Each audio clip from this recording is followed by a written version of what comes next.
I was coming into this going, oh man, Sam gets to be called right on a whole bunch of vectors. And I think... Oh, this is my favorite. Let's talk about this for the rest of the episode. Tell me all the ways I've been right.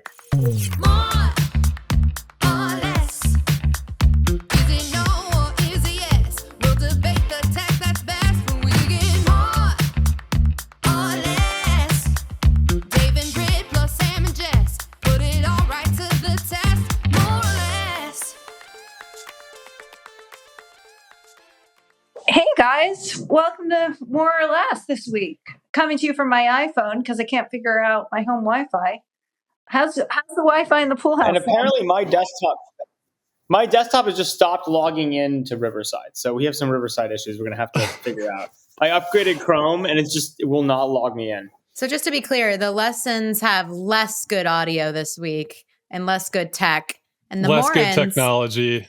The Morans, we are not good at the tech thing. Have our mics ready. I will take that. But how are you guys doing?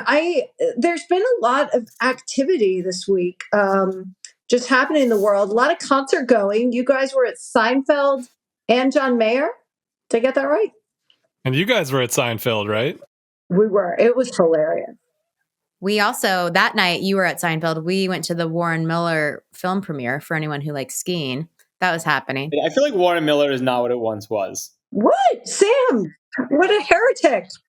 You know, Sam, that was true for many years. But this year's was actually quite good. It gave me all the feels. They did a 74 year retrospective on Warren, so it was like full of lots of really good stuff. Was it just a big Nissan commercial again? I feel like there was like years where like it was basically just a big Nissan commercial. Or was it Subaru or something? No, it was more retrospective this year. It was great. Who is Warren Miller for the people who don't know? Not all our listeners. If you don't know who Warren Miller is, we've just like stop listening. It doesn't matter. Yeah. Oh my God. Whatever. I'm from Texas and I did not know who Warren Miller was until I met Dave Morin. So Dave, explain. Warren Miller, you know, for 75 years, or I guess he died a few years ago in 2018, but he made the very best ski movies, kind of pioneered. He was like the skiing sport's great marketeer. He was the storyteller. Well, for many years they were the best because they were the only. Yeah. And then a young crop, Matchstick and TGR or whatever came and blew Warren Miller out of the water. Yeah. But they had some corporate drama. But it's good to hear they're coming back at it. Warren's always had the good humor. You know, I always loved the humor of a good Warren Miller movie. Yeah. Yes. They always had the good people doing stupid shit on skis was always their best segment. But it was nothing compared to Seinfeld. That was one of the most hilarious things I have. I think we had some different jokes. I heard some AI jokes on Twitter. I don't think we had the level of AI jokes that you had. Oh yeah, he did the whole opening bit was both phones. He did phones and then he did AI. That was so good. The phone one was phones about how like you don't know something happens until your phone tells you 8 years later that you were doing the thing. Yeah, I love that. Yeah. I also love that he kind of comes out on stage and just says, I don't care what you do with your phones. Like, everyone take out your phones. And then I noticed actually everybody did, and then they put them away. And so it was kind of a genius master move in comedy, I thought. Versus Chappelle, who like made you put it in a weird fucking pouch that you couldn't get out. Yeah. I thought it was a... Can we talk about this for a second? I'm curious in your couple relationship and if your marriage, like, if you go to a concert, let's say John Mayer, like, do you have your phone out most of the time recording the concert, or are you like participating in the concert? Because Dave takes amazing videos, but then I worry for him while I'm trying to enjoy the concert that he's not getting the most out of the acoustics. You know, I was hoping she would say this because last night I was very restrained in my... That was restraint last night? Yeah, while Britt was texting with, some mutual friends of all of ours for like basically the entire concert. We were texting about how hot John Mayer is when he plays a guitar like that, by the way. For women, it's hot. Yeah, Sam, I don't think we're like hold up our phones, record live experience people, are we? No, but I'm not exactly known for being in the moment either. No, but you know what? We're going to talk about that later. That is not a public conversation we're going to have right now. But But Dave, isn't this like all your AI hardware that's going to like make the screen vanish? Now I understand why you like it, because I don't know. I guess, look, I'm a photographer, so I kind of at concerts I always try to do good photography, but I actually have shifted my MO on this. I try to get a couple of good ones and then be present for the rest of the concert. Just beatbox the music too. While we're on this, I assume I'm the only person who rushed to watch the season finale of the morning show exactly when it came out last night. No. Britt's going to try to pretend like she was trying, but she didn't try at all. They market that it comes out on Wednesdays. Apparently it's midnight Wednesday. Everybody knows. It's actually earlier. And I was at a John Mayer concert. Okay. What? Okay, well then this was just... That's dedication. This was Well, that's like how they marketed that the Green Day tickets weren't available until today, but I bought them last night. I don't know what's going on. Oh, we're going to Green Day. Are you sure that as a reporter you don't get early access? I'm positive. Believe me, Apple doesn't give me any early access. Wait, business model innovation. How much more would you pay to watch the morning show one day ahead of the rest of the world? I probably wouldn't, because I don't need to. Nah. It don't need to be first or something. I just gotta say. I've only watched a few episodes of this show, but I cannot. Every time it just sounds like the morning after pill to me. Like the title sounds like not what the show's about. And look, I got into some hot water on the X because I was praising this, and a lot of people were like, it sucked. But there were some weak episodes this season. But Billy Crudup, did I get that right? Reese Witherspoon. I can't believe anybody was saying that. Like, it's fantastic. They can act. It's fantastic. And the season finale, there's so many moments, and they don't have anything to do with the news business. They have to do with relationships. Such good acting. People. Unbelievable acting.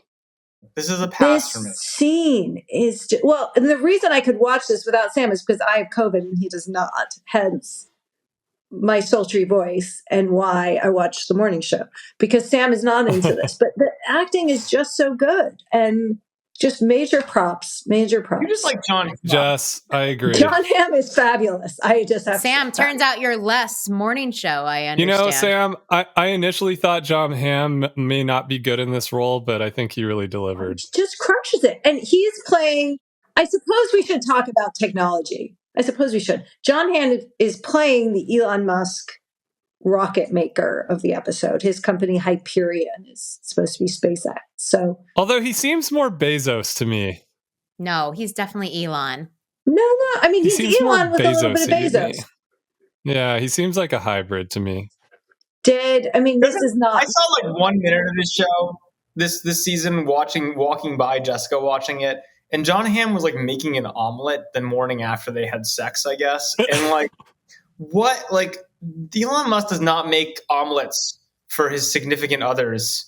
Any number of them. That's what I'm saying, Sam. It's a new character. It's a hybrid. Sam, this is your point of, oh my God. Well, it was so good. And anyone who wants to discuss this in our back channel, on the internet, I'm there for it.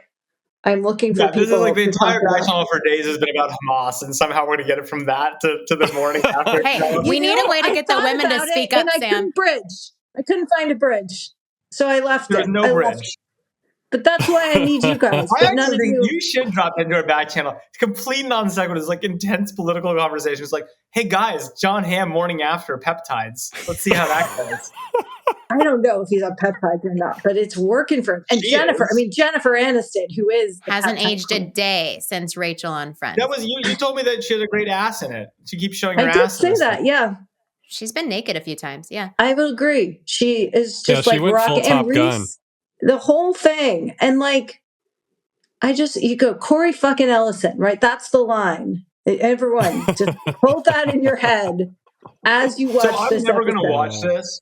I'm never going to watch this, nor will most of our listeners. So just give me the one-liner, which is at the end of the season. No.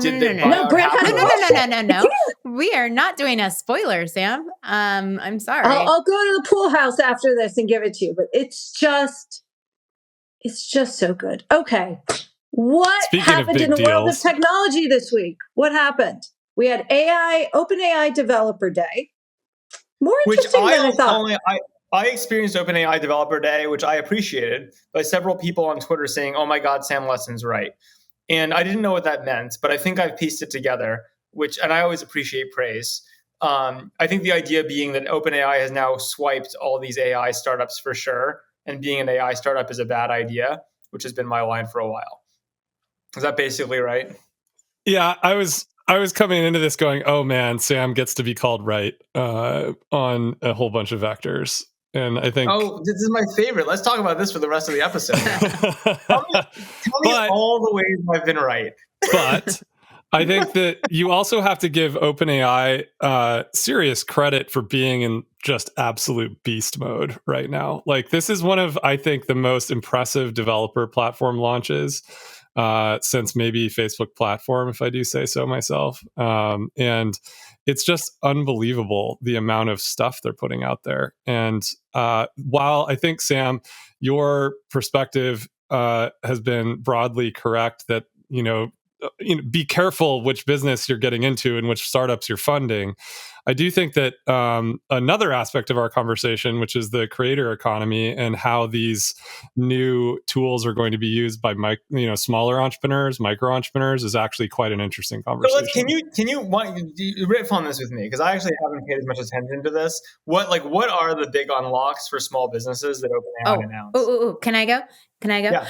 It's all you. So just a couple hours ago, actually, I had thousands of women on a Zoom webinar, and I was for Self-Made, which is a women's business accelerator I help run. And I was explaining to them how... Wait, you're underplaying it. Tell everyone what Self-Made is. Self-Made started in the pandemic when millions of women were laid off or furloughed from their jobs. And I decided to help them just become entrepreneurs instead, to make their own revenue and have flexible hours, et cetera. Most of them are small business entrepreneurs and not necessarily venture scale. Some are venture scale. Real entrepreneurs.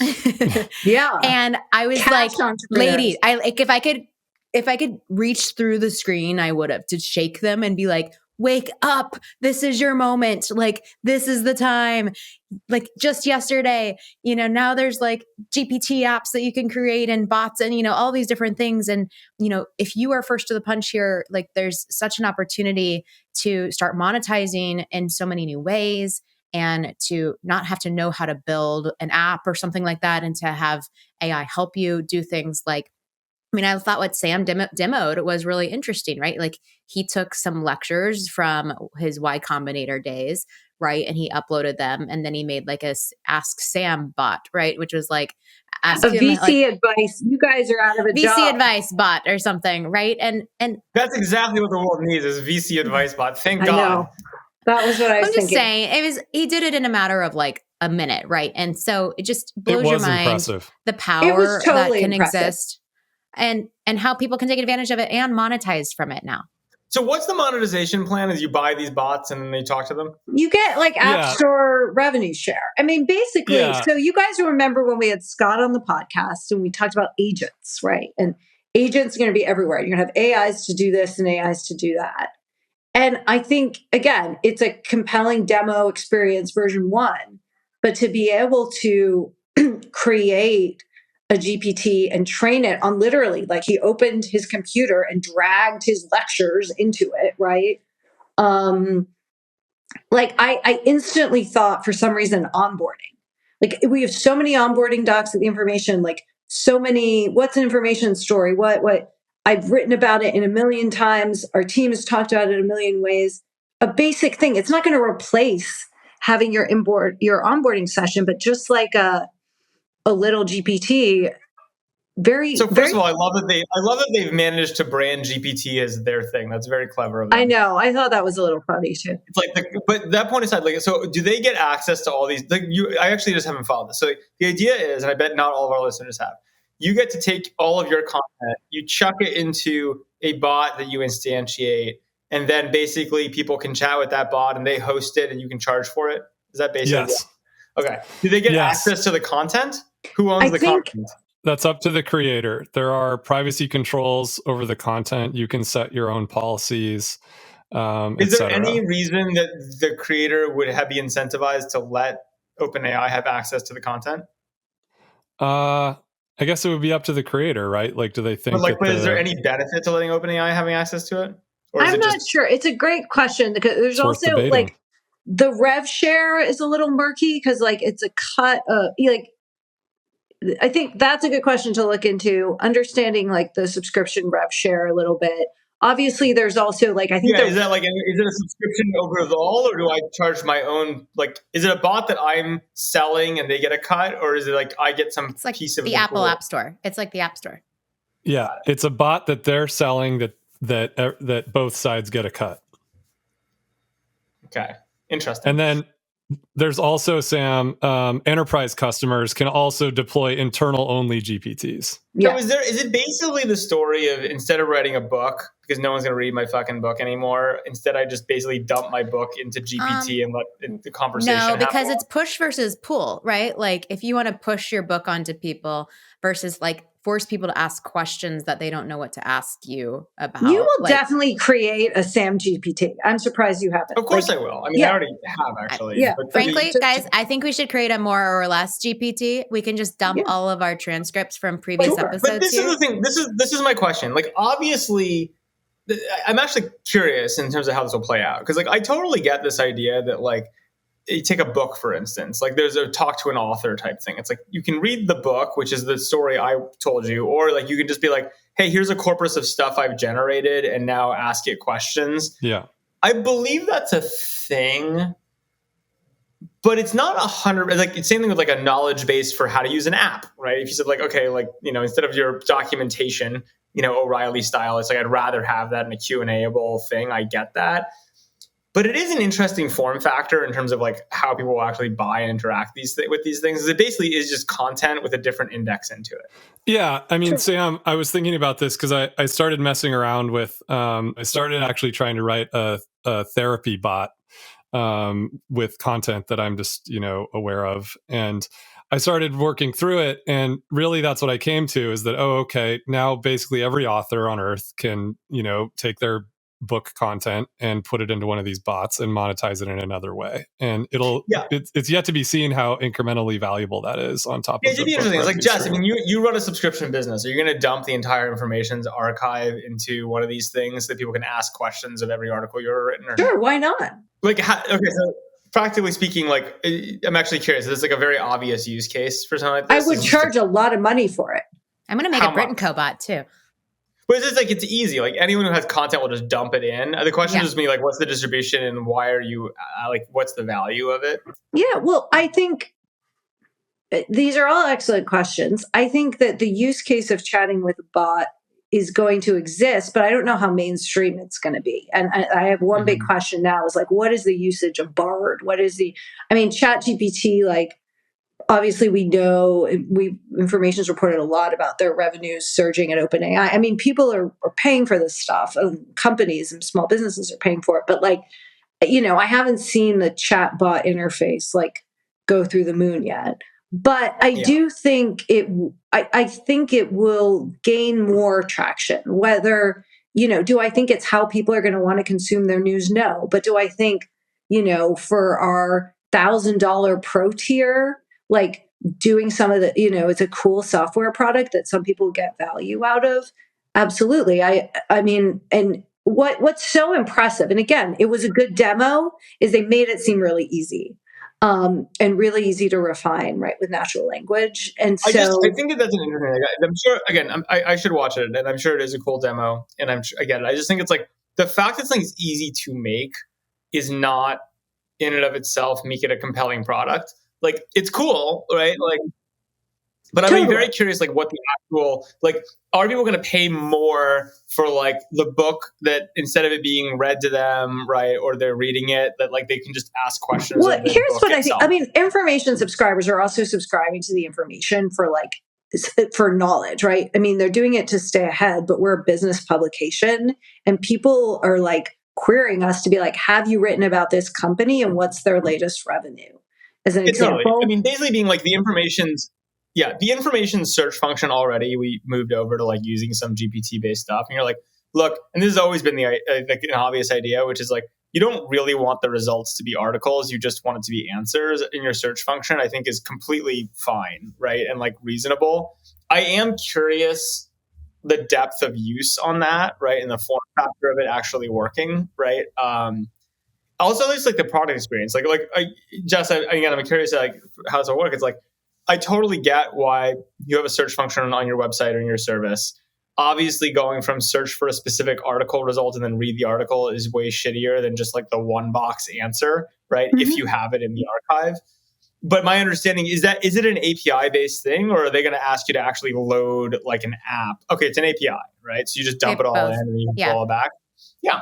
So you'll end up using it for one boxes. I do wonder though, like, that's interesting. How does that work with a subscription model? Wouldn't it just be like a pay per call type thing then? Well, you can decide who this GPT is visible to, right? You can make it private, you can make it public. So in the same way, like you could have your app, right? But I'm saying, can you do this? Can you forget the bot thing where like you want to use the conversational interface? Like, is it set up in the current iteration where it's just like you can dump your entire archive in and do the one box results on an API? So you just I don't know how much you can dump. Yeah, I mean, basically, they're going to use this to obviously drive their enterprise business when they make their money. So yeah, I mean, Sam dragged like a speech into it, right? So yeah, Sam. I think to answer Sam's question, I think we've been talking about the the GPT's functionality, which actually, if you look at their blog, they have two separate blog posts, and GPT's is kind of called out as its own thing, which is almost consumer grade, which I think reflects how we're talking about it. And then there's a separate post, which is all of the new APIs and new models and et cetera. And there's actually, Sam, to your question, a new API called the Assistance API, which effectively is exactly what you just asked. It includes, calling that function or that API call gives you access to code interpreter. You can use the retrieval engine, so you can augment the assistant with knowledge from outside their models. You can search on proprietary domain data, product information, etc., all the kind of stuff you're saying. And then you can also invoke other functions. And so you kind of have like an assistant API that you can call inside your app. Like the current way you do this, right, with OpenAI or really with any of these types of systems, right, is you say, okay, you can't possibly put your entire content library into like the buffer, right, of these chat. There's just no chance. Like even if you expanded it, like not even close. So what you do is you dump it all into a graph database, right? Yep. And you do it in two steps. Step one is you say, okay, you basically do like a graph, a vector database, not a graph database. Yeah. You put it in a vector database. Embedding. And like you basically you do the embedding, you get it back, then you pass the query and you find like the 50 most relevant documents.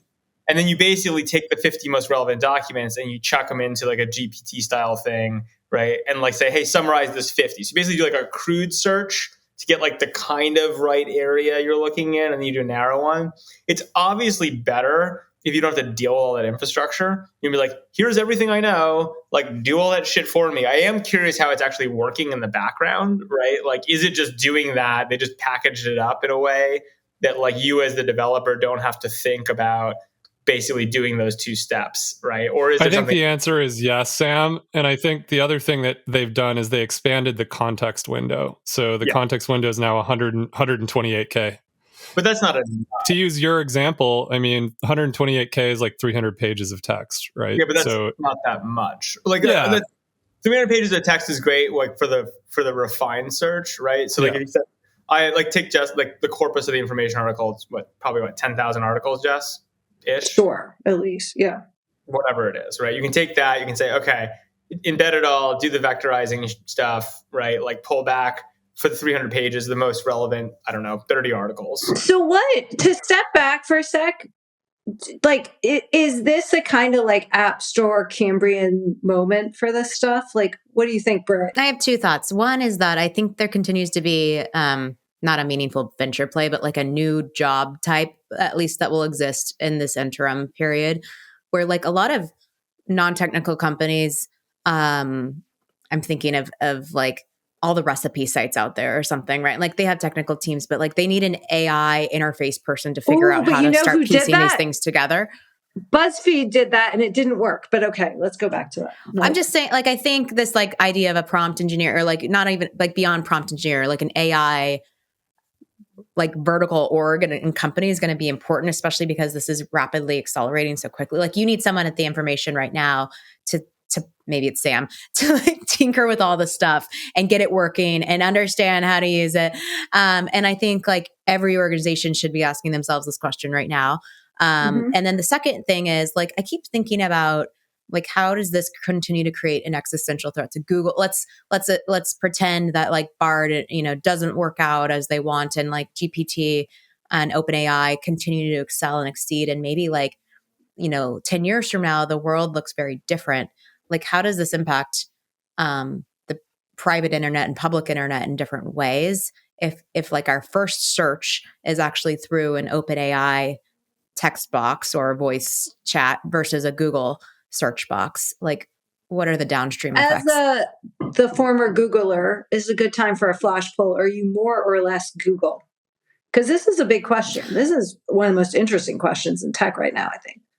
It's a really hard question. I'm more Bard than I am GPT, actually. I had a board meeting earlier this week for 2 days, and I actually was using Bard throughout the board meeting to like call people out for stats they were talking about, or like think quicker than other people in the meeting. And it was like an accelerator for me. Wait a minute. When you go to board meetings, you actually talk. You don't just like look at Instagram. It was a 2-day board meeting, and so I had to do a lot of things. Right, you're not a very good venture capitalist. You're not texting with 12 other people. You're actually checking facts. But Bard was consistently... No, Sam, texting with 12 other venture capitalists while they're in their board meetings. Yeah, exactly. Bard just has been giving me better results. Maybe it's learning me more. I don't know. But anyway, then I saw all this new OpenAI stuff yesterday, and I was like, oh, shoot, like this is awesome. And so now I'm like leaning more towards OpenAI, and they're... Sounds like you're a Fairweather fan, Britt.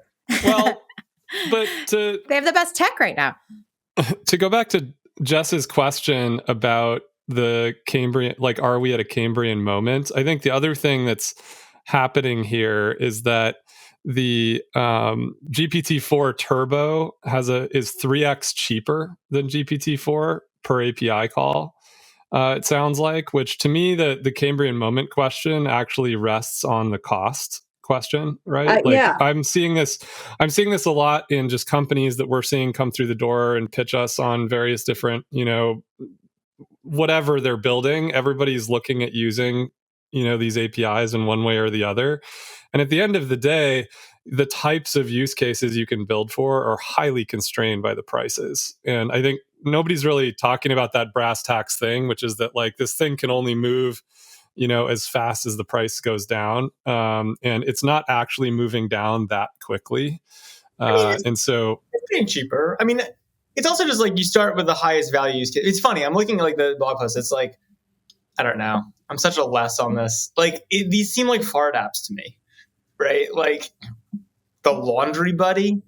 I have to start like fart apps. That's where everything starts. No, you don't have to start fart apps, right? Well, I mean, Sam, Facebook platform started there. Yeah, but Facebook platform died, Dave. It didn't work. iPhone started there. The iPhone was all lighters. This makes me, I talked about this a little bit last week, but like my current framework on the first big revenue piles for these things are the enterprise world. And so what I think OpenAI does so well, because they've got really good product engineers working with, who also obviously really good researchers. And they just like build these products that people understand, that we're talking about, that everyone's talking about. And then it's like some CIO can go to his board and be like, and we're doing this big enterprise partnership or something. So there's almost like a marketing element to it, because and what I think they regained with this announcement a little bit, although like I just like, they regained a lot of buzz, right? Like Dave, you were echoing this, like everyone thinks they're in beast mode, right? And that just means that like, that's like what technical people say about technical teams they admire, right? And a lot of that is marketing. And so then I think the question is like, where it translates. Well, I think it's momentum too. It's not just marketing; it's momentum. It's like impressive the there's amount of obviously work. Technology behind, like they're pushing on tech. I mean, what I always wonder though is this a field where we're just one innovation away from something being obsolete, right? Like, is it gonna? do sort of LLMs progress like very linearly and scale, and the big guys who have all the money and can get it from the sovereign wealth funds of the world will scale. And that will happen. I think that's been Sam's argument, right? Yeah, at some point there'll be another paper or another breakthrough, and that can come from anywhere. I don't know. I think that I'm an under on that. Like, I think the reality is like that we've had a big breakthrough. The LLM stuff is cool and it is useful. And to be clear, hey, how the fuck do I play this board game? Turning that from a YouTube video into a Q&A thing to like get the right answers. I want that. Like the onboarding, absolutely. Like I definitely believe that like things that are currently like effectively help centers are going to get way better because of this, right? Like that's obvious. And like, I think that the table stakes that'll happen, like a lot of people will provide that. Is this like a new paradigm? I just am like less convinced. And I think I'm, as you know, extremely skeptical in the, like, this is some sort of like, this is asymptoting. Like we know what this looks like and it's going to be useful and like, it's good. I don't think there's some like major next breakthrough that wipes it all out. Did you guys follow XAI? So XAI being Elon Musk's originally anti-woke AI, because Elon, who by the way started OpenAI when it was a nonprofit. Yes, you should be confused. I still don't understand how this was a nonprofit. He actually did start it, but I think he marketed himself as having started it. Does anyone understand how this became a nonprofit into a for-profit? It's been we've documented this extensively. They needed money. So it still doesn't make sense to me. Had to raise money, and they went to Vinod Khosla, who put in. Well, to be clear, they turned it from a nonprofit into a not-profit. They haven't like. To be clear, the not-for-profit still exists. It's this shell board. Plenty of people sit on it. Sam likes to say he serves at the pleasure of the nonprofit. I don't know what that means. But anyway, we saw the first blog post that asserts some things about the capabilities of XAI, the Musk-backed LLM. He's spending a lot of time on this. We hear it is trained on, you guessed it, X's, formerly known as Twitter's kind of corpus. Yeah, which is valuable. Which is going to be a wild AI. Yeah, it's going to be crazy. Are the bots included? Imagine a help center. It's like, imagine a help center you can talk to whose entire corpus of knowledge is Twitter. It's going to be a ball. 50% accurate information. Wait, so it's going to be like the most insane AI ever. And like, it'll be hilarious. Like, one of the things I saw somebody built already with this new stuff, which I thought was kind of interesting, is people are taking video, like streaming frames of sports video into the GPT-4 Vision API, and they're then text-to-speeching it, and they're effectively creating sports commentators that are actually like quite good. That's one thing that I saw. And then there's this other thing. I'm trying to find it right now. I can't find it, but apparently Google, I think on YouTube with sports and the NFL, they're basically like have these little rings that show up underneath the athletes as they move into position before the play starts. And the AI is actually predicting who's going to rush the quarterback better than the announcers right now.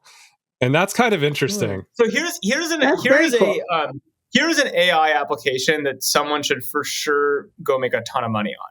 I 100% believe that someone can make a shitload of money building an AI to do sports betting. Yeah, I was just going to say. So, like, you know what I mean? Like that is a marketplace. Like, you know, people do all this sports betting, like play-by-play games, whatever. I am sure, right, that someone could use AI, and like that's an obvious. That's like a very short-term win. Yeah, this like isn't going to last forever. Like, how does this change the NFL? I was sitting here watching this, and I'm like, okay, are the play callers on the D line on both sides of the team going to now like have to out AI each other to call plays? Because right now you could just watch the YouTube stream and see the AI already is telling you information that people didn't have before. And that's like a pretty interesting question. I mean, are you asking whether we should be worried that poor sports commentators, all 12 of them, are going to lose their jobs? I'm not talking about commentators, Sam. I'm talking about play callers. I think there are some sports that are safe. Oh, there's even fewer. Okay, soccer is a sport that doesn't have like plays like football. And I don't think AI can be as useful in soccer and sports betting. So maybe. Oh, come on. You don't think the AI is It's not going to gonna like, this tell person's you about to score a where they're goal? going to pass the ball next. Like, Yeah, you want to bet? but they're like before the game. I'm the one who's so skeptical of AI. For sure, AI can do that. Yeah, but I think Sam, it's more variable. soccer players don't have microphones in their ears, right? Like the way that football gets played, I think I'm asking sort of an NFL grade question. Like, how does this change the actual rules of the game? I love the idea of AI coaches for sports teams. That would be amazing. Like if you just said like, we just hired this AI as our coach and we're going to pay it $12 million a year. And then all the players are just, that is the purest encapsulation of the future I could possibly imagine. Right? Dave was Deion Sanders for Halloween, who's the coach of the Colorado Buffaloes. And now he can really be like AI Deion Coach Sanders. Prime. Yeah. AI Coach Prime. I love Dave, this. That's the name of the app. Dave, I honestly think this might be the place where football mirrors America best. And I think you're totally Should we right. incubate this? You're just going to have like the people, because the whole thing, everyone says like, oh, people do all the creative work and like AI like does all like the stupid work. No, the opposite. Like AI is the manager and people are the doers. And if that happens first in the NFL, so like, you know, you have like the quarterback rebelling against the AI instructions. And like the whole dynamic of that's going to be hilarious. So what? And But like, go back to which sports are the safer sports then? If this is the future of sports, I don't if you think can this predict kills these sports, though, Brett. I think this is just No, like which another sports layer. are left unchanged. Like swimming is probably a safer sport, right? Like it. so anything that's a pure race is like, because the AI would just be like swim faster. Yeah, like you can't really AI swimming. That's the coaching. Basically, yeah, anything where you're trying to beat a clock, you're probably okay. It's like, here's a great idea, person who I'm coaching as your AI coach. Is like, why don't you try harder? It's like in the NFL, it'll be like, hey, you senator, why don't you stand on your head? And it was like, do you really want me to stand on my head? It's like, yes. Don't worry, Most it'll work. sports don't have like AI real time coaching. But okay, so are there any other very exciting, promising use cases before we move to non-AI topics? Well, I think sports betting is really interesting. Why would not AI just completely dominate sports betting from now on? I'm sure it will. I think it's AI betting and coaching. But then Yes. the problem is that will people still want to be in the sports betting industry when there's just all machines? Like it seems like Sam, isn't this just Wall Street? I mean, one of my favorite old sayings is that the singularity already happened on Wall Street. 100%, and it's just 100%. Yeah. We already are just doing what the machines tell us to do. Based on So Wall how is Street. this any different, right? Well, I think what it might be is actually the video angle, right? Which is like historically, like sports, like Wall Street, the data streams you're using are generally not like video. They're like not multimedia. And so if the real thing that AI can do in this moment is take a bunch of like unstructured data from sports and like turn it into enough of a feed, then all of a sudden sports betting is just Wall Street. And like, just like day traders can't possibly win against like algorithmic high frequency traders, like you just would expect that AI is going to completely dominate sports betting to the point that like no one will do it for fun, right? Because that future seems clearly already here. It's just not even interesting. It's like in some yet. ways AI will be like, by being too good, it will just destroy the entire sports betting market. Unless you're a swimmer. And maybe many others. But doesn't that mean that poker's next? I mean, basically anything where Poker's you've already got happened, this. I thought. Like people are doing this on screen on like the poker TV channel. I don't know. Yeah, because they show you. Well, I just think when people talk about chess, right? Like computers can beat us at chess pretty much no problem, with rare exception. People still obviously play chess. In fact, chess is having a renaissance despite that, even though it's kind of futile because it's like we can't, like computers just beat you anyway. Most of us aren't playing computer. People play computers all the time in chess. Like that's like they play computers to practice and then they go play other humans. But here's the interesting thing with sports betting, right? Is like if there was like, you're not going to be able to figure out like who's using an algorithm versus not, right? And so any game where it's going to be untraceable or unclear where algorithms or like whether AI is playing, whether you're playing as AI or humans, like are going to get really uninteresting for humans because they're just going to lose all the time, right? So it's going to be interesting to figure out how to like take something like a sports marketplace and be like, okay, we're going to be a sports betting, but no AI is allowed. And how do you enforce that? Right? Like, will it end up being that people like get in a room and like, they have like tech blocking, and they're like, this is still fun to do sports betting. We just can't do it online anymore because we can't trust that AI isn't just going to dominate And by the way, a similar vein, casinos are kind of fucked, right? Like, I think that if you're playing blackjack in Vegas and I've got my like humane thing happening and something in my ear telling me whether I should flip the next card or not. But that's kind of, but Britt, I actually think, just to push you on that, I think that like casinos already have this problem, and they've already kind of like actually solved it by being in person, and they just throw everyone out who does that. I think it's actually more online betting is fucked, right? Like, whereas you can't, basically you're going to need to create spaces that are human only for things like gambling. What I'm saying though is I just think people are going to, I think there are smaller technologies that now exist where it might be harder to catch the people in the casinos. And so I can imagine there's some period of time where they're figuring out how to like play the casinos differently. Sure. So there's going to be Bringing Down the House 2.0. Yeah, like there's a movie here, I think. There's a movie plot line. These are some really interesting predictions. I like that. We did our AI predictions. We keep coming back. You just can't avoid AI as much as we want to. But I want to make sure we also talk about, Britt, we're going to, like, another huge theme right now. We're seeing a lot of deals. We're seeing a lot of M&A. We're seeing a lot of hopefulness, wishful thinking about more deals, more IPOs. Really? The information had a story today about all the ways the bankers screwed up the last IPOs. But what are you hearing, Britt? Well, I am hearing a couple of things. One is bankers are still currently advising to not go out for an IPO, but to kind of get your ducks in a row, in that the window will potentially reopen spring 2024. I personally, and that's not at all in their interest in telling people. Dubious about this. I think I think all of 2024 is going to be pretty difficult, but I do think the M&A markets are going to continue optimism. To explode. What else are the bankers going to say? Like, like, what do you expect them to say? They could say, they're kind of out of a job. The markets. They can just say go now, or if they don't say go now, say, okay, we agree you can't go now, but you should be really ready because we promise that there's going to be a moment coming where we can make money. I'm reporting from the crowd, from the sidelines, what's happening. I think the only thing the bankers that you can take signal from that is that even the bankers realize you can't go public now. Yes. And when would your prediction be, Sam, of when you could go public? Never. Like, this is ended. It's not that it won't happen. Of course, someone's going to go public. It's not going to zero. But like the era of like lots of IPOs for tech is just done, right? Like, it turns out that these are pretty shitty companies in general. There are some good and companies out there, though. Like, of course there are, but there aren't that many. But will those companies succeed in their IPO, do you think?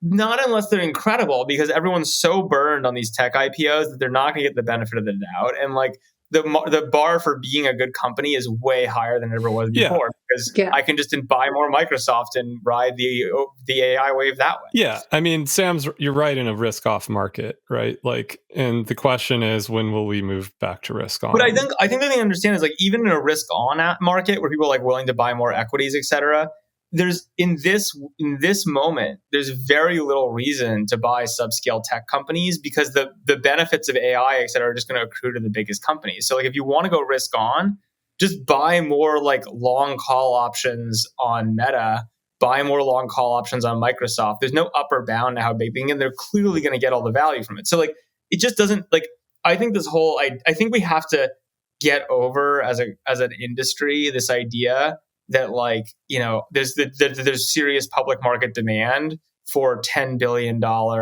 you know, tech stories, right? I don't know. There are a few outliers though. Like, I was tracking. My favorite one of late is Duolingo, that I've been like digging deeper into, which like opened the year at 96. It's now at 167, and like, you know, it has a $7 billion market cap. It's not like the biggest, but like, just has good numbers. It's a good business. Like, it's showing good. It's fine. I'm just saying, like, there are success stories that exist out there. It's fine. I mean, like, you know, this year, in 2022, they lost $50 million on revenue of 300. The fact that they were able to pull off like the growth of the stock is impressive based on some of the numbers. But again, I just am basically, it's like fine. It's like the Duolingo is not going to go from like 1 to infinity. In fact, it's hilarious. If you say, talk about a company that's probably threatened by AI, it's like, why on earth would you care about learning another language if I can just auto translate things on the fly? I'm not saying that people won't do okay. I'm just saying like the story where Duolingo is 10 times bigger than it is I'm like not talking really about hard. that. I'm just saying like that it is possible to be like a successful stock right now in the sort of sub $10 billion. It's all about the expectations, though, and what these companies. Duolingo is down. It's like basically where it was in July of 2021, right? When it went out. It's basically flat to its IPO. Which is a lot better than a lot of stocks out there right now. Totally, but like that can't be the bar. Like no one's buying a public market equity with the expectation that like it's going to go down and then kind of get back to where it was. And like, you need growth stories. You need consistent. I'm not good arguing companies. that there's going to be another. Does this mean that like does this mean the mega caps become like mega caps? Because yes, definitely. Yeah, and also all these stocks are doing a little bit better because the market thinks the Fed is less likely to raise rates. Yeah. I mean, like, look, the market moves all together. Like when crypto goes up, it's not like these things are totally disconnected. And like, there are always, if you're looking for like a marginal hole, like places to look. But look, the story used to be very simple, which is companies could only be so big. Like it used to be, they couldn't have $100 billion company. Now you can't have $1 trillion company. And there were two reasons for that. One is people just couldn't wrap their heads around anything possibly being that big. And two, the story was pretty simple, which is like you get really big, you get less efficient. You look for the next thing where growth is going to come. The big companies in the era we're in have demonstrated the ability to be massively profitable, right, and continue to grow unbelievably quickly and like leverage new technologies well. And like I just think that like that makes the public market demand, certainly for money losing, but even for like subscale stories, like so much less compelling. Because like if you want to be risk on, just buy more of the obvious shit, right? Like why dick around with trying to make 5% more on some weird bet which has risks, right? And again, it doesn't mean you can't build great companies. I actually am totally with you, Britt, that like the opportunities for building, I've said this a bunch, like AI, just like cloud before, it creates incredible opportunities for small businesses to do fabulously. Like if you want to start a company with 10 people and make a ton of money doing something specific, huge opportunities, right? But I just think like this kind of game of like, how do we build $10-20 billion public companies that are quote unquote tech stories that are fast growth and people are going to want to buy as, as public market investors. I just think like we're done with that for the foreseeable future. Okay. Before we wrap, we've got a lot of territory. Anything else? People just catching people's eyes this week? On the mind? In the inbox? I just think we're getting a lot of deal rumors in the information. I can tell you. I'm all about small businesses. That's my thing there now, if you hadn't noticed. Yes, all about them. Any new small How do we fund these small businesses, Sam? I think like that's one of the big questions right now. As I watch the money and we send it to their bank dividends. Well, that's true, but how do you build venture? I think this is probably a whole other pod, but I think we do actually have to go into this for like an entire pod, which is how do you build a venture capital portfolio that operates in this world, right? Go ahead. I have feelings and views on this. I want to hear Dave's. You wrote a slide deck, Dave. Well, I think that I think we should do an entire pod on this. I just think it's like a very, very long topic. I have a long walk with a venture capitalist tomorrow. I was invited to go for a walk with a venture capitalist in my neighborhood tomorrow. Wait. A venture capitalist is going to go on a walk with you? Invited me for a walk. I went on a venture capitalist to the walk today in our neighborhood. Did you know that? I sometimes hear the venture capital happening over there, and I'm like, not venture capitaling here. So here's the question that an LP asked us. Britt and I were at a meeting. I guess it was last week. Asked us, why is it that why is it that all VCs and LPs use one contract in Silicon Valley? Well, they don't. People like me invented a whole different one for investing in creators. That's true, but that's very rare. And for the most part, the ecosystem uses one contract. And there are all of these different forms of risk, right? And everyone goes around pitching all these, limited partners the same contract. and each limited partner wants different types of risk. There's all different kinds of institutions. And by the way, at the venture capital level, like there's all of these new tools that the AI revolution is putting out into the ether. That Sam, I think you're very right, are going to empower the small business. They're going to empower the small team of people to make a lot of cash flow, to make really interesting businesses. But that's not what the contract is set up for. Agreed. And so I think that I think we have to take a hard look at the ecosystem, and actually we need to be a lot more coordinated about this and work to create more types of contracts that we're all operating on and change the way the conversation is playing out. This is fun. Let's do this for the next podcast. I think it's a great topic. But just to answer your LP's question, there's a very simple reason, which is scalability, right? Like the last 20 years, at least 10 of venture capital, the whole point is that it's a backwater small industry trying to act like a real financial product. And the way you get scalability is standardization, right? It makes it easier for there to be a robust market around things, makes it easier to diligence things, it makes it easier to pile capital in. But like the reality is we're coming back to the roots, and the roots are this is a niche industry to provide high risk capital to weird situations. And the reality is small businesses, things that can't be public company, $20 billion public companies ever, are very poorly served by everyone right now because banks won't lend to them. And, there's no capital for them, and venture capitalists is not set up for it. And we've done a lot of work. I've done a lot of work. Like, how do you invest in creators? Totally alternative form of finance with totally different structures and rules. How do you think about funding small businesses? What are the exit opportunities? Like, I think this is the jam of what to talk about. So I'm excited about our next episode on this. I will just say, while you guys are doing that, the information just broke an interesting story that Snap laid off 20 product managers. Evan Spiegel. We were just to go back to, and that the vice president of engineering is leaving.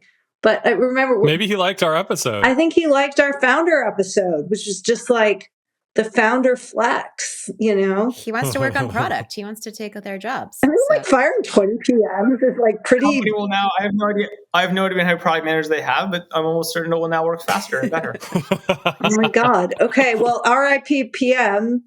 And great. Well, thank you to everyone for listening. As always, we love doing this for you guys. We love the feedback. We love the shares. We love the ratings. Please give us lots. Subscribe. We have to do these things like contests, right? Like, is this what the YouTubers do? Like subscribe and then we'll like take you to a wave pool we have or to do something? giveaways. Yeah. Giveaways. Subscribe and review. The ratings are important. Okay, subscribe and review. It's like subscribe, and Will Quist will give you COVID on the way to the wave pool. Yeah, it will be delightful, but you still get to do your pod. And guys, I wish I could talk more about this wave pool, but I can't. It's like NDA'd, but it's very exciting. And with that, thank you to everyone. We will be back here next week, apparently talking about these venture capital topics or whatever. I'm all for this. This is my favorite topic we've wandered into. I think our listeners are aware. We've got a bunch of new contracts we've developed too. And I have this huge mailing list of like every VC and LP that read this slide deck I put out that we can then blast this episode. My goal, guys, I want us to do the more or less greatest hits, but we need to also hit the other high notes. So we're gonna do a mixed bag. We'll go greatest hits. We'll get some new things in, but this is how we evolve. But thank you to everyone. Nice to see you, Morins. I forgot to say, Dave, a pop of color today. I always tease you. Just for you, Jess. I always tease you. You've got a hue of information red. Did you guys get the black tie gala? Did you get the invite? Oh yes. Yeah. We'll be there. You see the new logo? Are we talking about no, Dave. You see the new logo? Yes, Dave, the information black tie gala.